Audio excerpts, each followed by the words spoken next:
الحقي يا مدام، تعالي بسرعة شوفي ايه اللي بيحصل في قبر جوزك.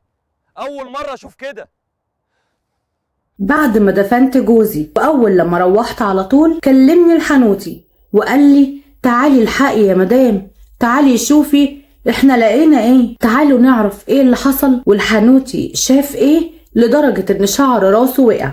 بس مش قبل ما نصلي على النبي عليه الصلاة والسلام. في التعليقات صاحبة المشكلة بتحكي وبتقول أنا عندي 28 سنة، اتجوزت لمدة 6 سنين. جوزي كان طبعا راح للمخدرات والحاجات البلا الأزرق اللي بيتشرب، وكان مخلي عيشتي سواد. بدأت طبعا ان انا ادور على شغل، وكمان انا كمان يعني ربنا ساعتها ما اردش ان انا اخلف، ما كنتش بخلف ومش عارفين السبب ايه، وانا ما حاولتش اسعى بصراحة. وفعلا الحمد لله ربنا وفقني ولقيت شغل كويس، وقلت ان انا ابدأ اشوف حياتي، وخصوصا ان انا كان شكلي حلو.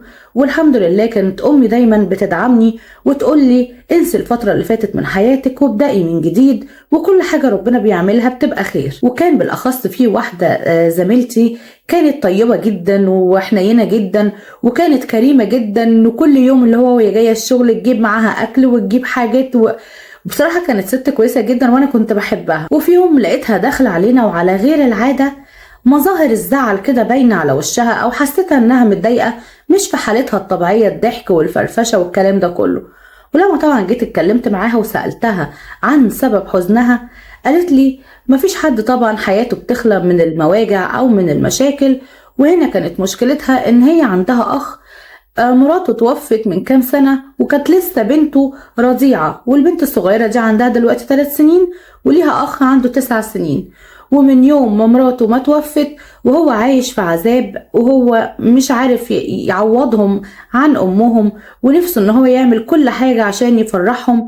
وانا نفسي ان هو يتجوز، لكن هو رافض فكرة الجواز تماما، وان هو يجيب لهم مرات اب، وخايف عليهم لانه بيحبهم قوي ومش عايز اي حد يعمل لهم حاجة في حياتهم، اي حاجة وحشة مهما كانت. طبعا قلت لها كل شيء بيبقى اسمه ونصيب، وربنا يكتب له ان شاء الله الصالح ويخليه لولاده. وفي يوم لقيتها جاية وبتعزمني على عيد ميلاد ابنها، وقالت لي عايزاكي تيجي تنوريني النهارده، عاملين احتفال بسيط كده وهيبقى اخواتي موجودين، يعني حاجه على الضيق كده عائليه، فانت تعالي واحضري معانا. وانا قلت برضو مفيش مشكله، وقلت افك عن نفسي ورحت حضرت عيد الميلاد، خدت معايا هديه بسيطه، ورحت لقيت فعلا اهلها واخواتها، وكان من ضمنهم اخوها اللي كانت بتكلمني عنه وبتقول ان هو رافض الجواز. وانا بصراحه لما شفت اخوها لقيته كده راجل، شكله كده راجل ملو، هدومه متزن عاقل، بصراحه اي واحده تشوفه لازم تتشدله من اول نظره، وده اللي حصل معايا بالظبط. حسيت ان انا اتشدت له، ولكن طبعا ما اتكلمتش ولا اي حاجه. لقيته هو اللي جاي وكان واقف جنبي وكان بيتكلم معايا وقعد يحكي لي حكايته، وانا طبعا اتكلمت معاه وقعدت اواسيه على قد ما اقدر. وتاني يوم لما رحت الشغل اخته بقى هي اللي جت اتكلمت معايا وقعدت تقول لي بقى بصي انا مش هضحك عليكي، انا هخش في الموضوع على طول.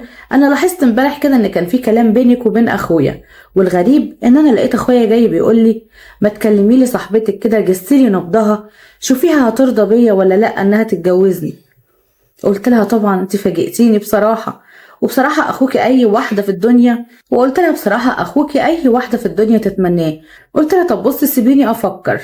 وفعلا خدت وقتي وفكرت وحكيت لأمي. أمي قالت لي سيبيها على الله، ويمكن ربنا عوضك برضو بالطفلين دول، وأكيد هو برضو أي حد هيبقى عايز يبقى عنده ولاد، وهو برضو راجل مقتدر وتاجر كبير، فإيه مش هيخسر يعني لو جبت طفل ولا حاجة. سيبيها يا بنتي على الله، وطالما راجل كويس ومقتدر وشريكي توكلي على الله، يمكن ربنا يجعله عوض ليكي بدل الجوز الندامة اللي انت اتجوزته لنا الفترة اللي فاتت دي.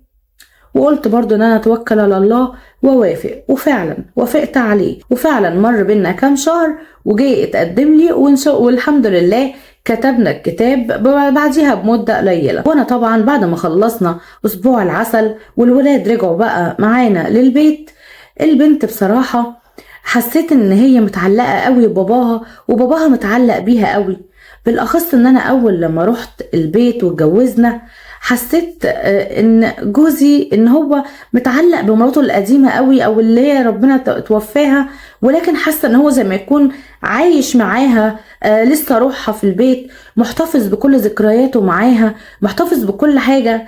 ولدرجة ان انا سألته وقلت له هو انت كنت بتحبها؟ قال لي انا كنت بحبها جدا، لكن طبعا انت تقدري تغيريني وتقدري تنسيني مراتي السابقة وتعيشيني في حياة جديدة. وقلت طب الحمد لله، هبدأ اعمل كده وان شاء الله ربنا يقدرني واساعدك. وبدأت الحياة بينا، بقى يروح الشغل ويسيب لي الولد والبنت. كنت سبحان الله البنت حسيت ان انا غيرت منها قوي، وكل ما كانت تيجي تقرب مني ولا تتكلم معايا او تعمل اي حاجة غلط كنت اتلكك لها على اي حاجة واضربها وازعق لها واشخط فيها. ما كنتش متقبلة منها اي حاجة، ومعرفش كنت بعمل كده ليه. لدرجة ان البنت بدأت تخاف مني، ولقيت نفسي على طول تحت اي طلب صغير او اي غلطة منها الاقي نفسي بديها علقة موت، وخليت جسمها كده زي ما يكون كله كدمات زرقاء ولكن من تحت الهدوم ومش باينة. البنت بدأت حالتها النفسية تسوء وتاخد جنب كده، بدأت كمان ان هي يجيلها تبول لا ارادي، مع انها عدت المرحلة دي وقلع البامبرز من فترة كبيرة. ويمكن باباها كان بيقول ان هي كمان قلعاه بدري عن اللي في سنها. واحنا قاعدين وبناكل، وبعد ما خلصنا الاكل لقيت البنت عملت برضو تواليت على نفسها. وساعتها هو طبعا استغرب برضو ان الكمية زايدة قوي وان برضو في غير الطبيعي. فطبعا قلت له طب خلاص معلش ما تزعلش نفسك، انا هقوم اغير لها. قال لي لا انا هقوم اغير لها انا بنفسي. ولما راح عشان يغير لها هدومها اتفاجئ بكدمات كتير زرقاء تحت الهدوم، وجه سألني هي ايه الكدمات الزرقاء اللي في جسمها دي؟ قلت له ما بنتك بصراحة شقية قوي، ولما انت بتخرج وبتروح الشغل بتقعد تتنطط وتجري وتعمل حوادث كتير قوي في الشقة، اكيد الكدمات دي بتبقى من الوقوع او التنطيط، بس انا ما كنتش بحب اضايقك. وكنت بتكلم وانا مرتبكة وحاسة زي ما يكون عاملة. وهو بدأ يشك في الحتة دي، وطبعا قال ان هو نازل ساعتها الشغل.